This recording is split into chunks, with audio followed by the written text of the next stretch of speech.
Thomas Harding was born in 1843 in Little Rock, Arkansas, to Harrison Harding and Phyllis Harding, some 20 years before the Civil War began. It is believed that he was a slave of John Harding, of the B.A.N.G plantation, located in Davidson County, although there are documents that indicate that Thomas was enslaved at the Sans Souci plantation that was also owned by John Harding. Thomas Harding's obituary tells us that he and the rest of the family moved to Tennessee, 1847, when Thomas was 4 years old. The Sans Souci plantation was owned by the Hardings of the B.A.N.G plantation. It is also believed that Harrison and Thomas Harding were enslaved at the B.A.N.G plantation, just before the Civil War broke out. On June 8, 1861, the state of Tennessee seceded from the Union. Tennessee was the 11th and last state to do so. Tennessee was the last state to side with the rebel Confederate government. Giles Harding, the son of John Harding, who is believed to be the slave owner of Harrison and Thomas Harding, and their families, was a Confederate sympathizer. During the Civil War, many of Tennessee's 275,000 slaves abandoned farms and towns in anticipation of the approach of the Union Army. In the summer of 1862, as the army of General Ulysses S. Grant entered the heavily slaveholding territory of West Tennessee, hordes of hungry and poorly clad fugitive slaves surrounded the Yankees. Grant ordered Chaplain John Eaton to requisition surplus tents, blankets, rations, and tools and establish a camp for the fugitives, who had been supplying forced labor for the Confederate Army as teamsters, construction laborers, and body servants. As property, the former slaves were considered contraband under the Confiscation Act, thus the name Contraband Camps. Eaton established the first contraband camp at Grand Junction in August 1862. By March 1863, the contrabands at Grand Junction numbered 1,713. 2 years later, contraband camps stretched throughout the occupied parts of the Mississippi Valley. In late 1862, Northern missionaries and church leaders had arrived to establish schools, administer religious and medical services, and even provide political education for contrabands. The Army put the able freedmen to work at 50 cents per day on abandoned farms, government-supervised plantations, and military projects.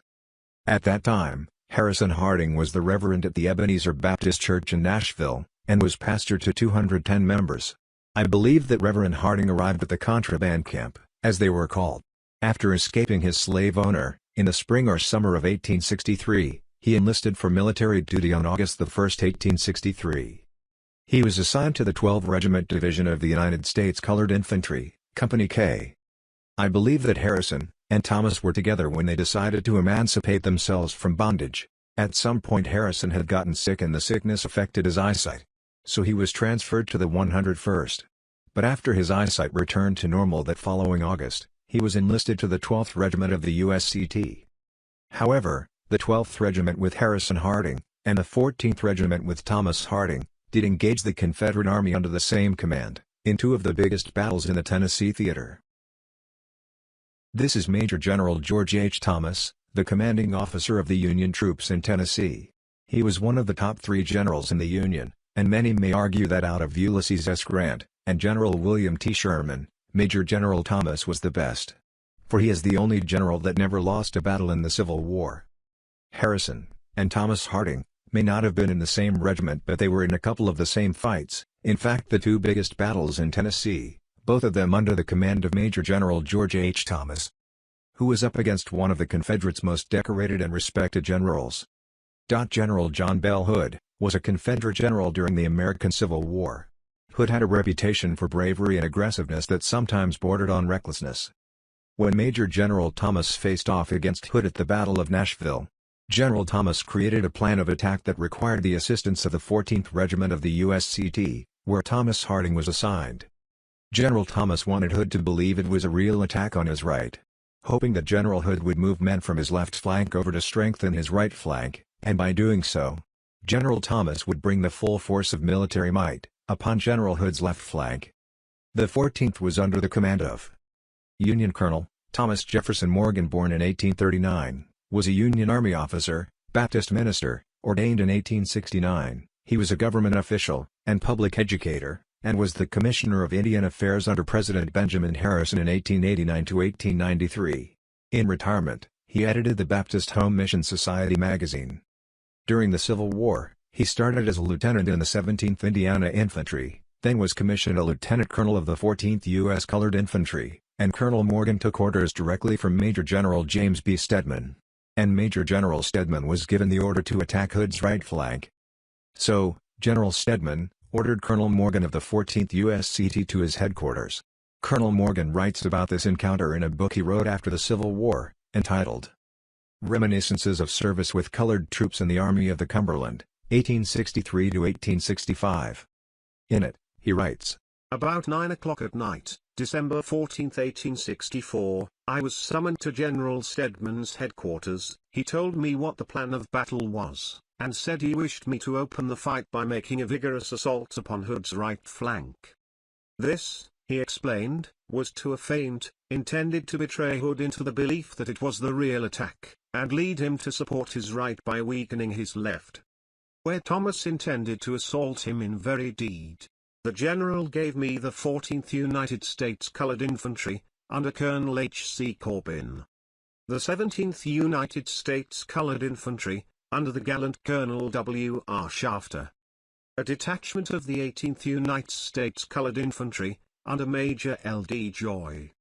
The 44th United States Colored Infantry, under Colonel L. Johnson. A provisional brigade of white troops under Colonel C.H. Grosvenor.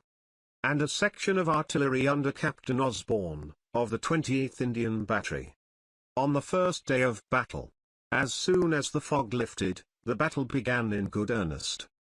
Hood mistook my assault for an attack in force upon his right flank, and weakening his left in order to meet it, gave the coveted opportunity to Thomas, who improved it by assailing Hood's left flank, doubling it up, and capturing a large number of prisoners.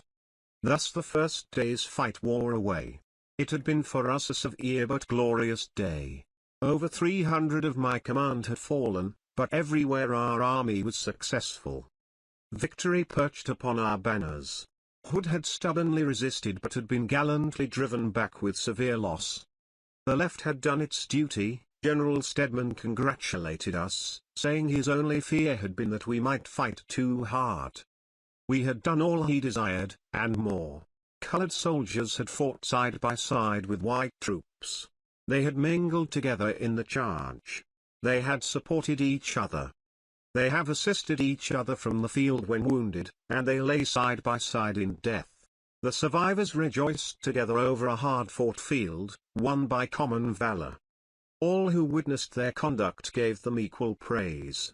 The day that we had longed to see had come and gone, and the sun went down upon a record of coolness, bravery, manliness, never to be unmade. A new chapter in the history of liberty had been written. It had been shown that marching under a flag of freedom, animated by a love of liberty, even the slave, becomes a man, and a hero.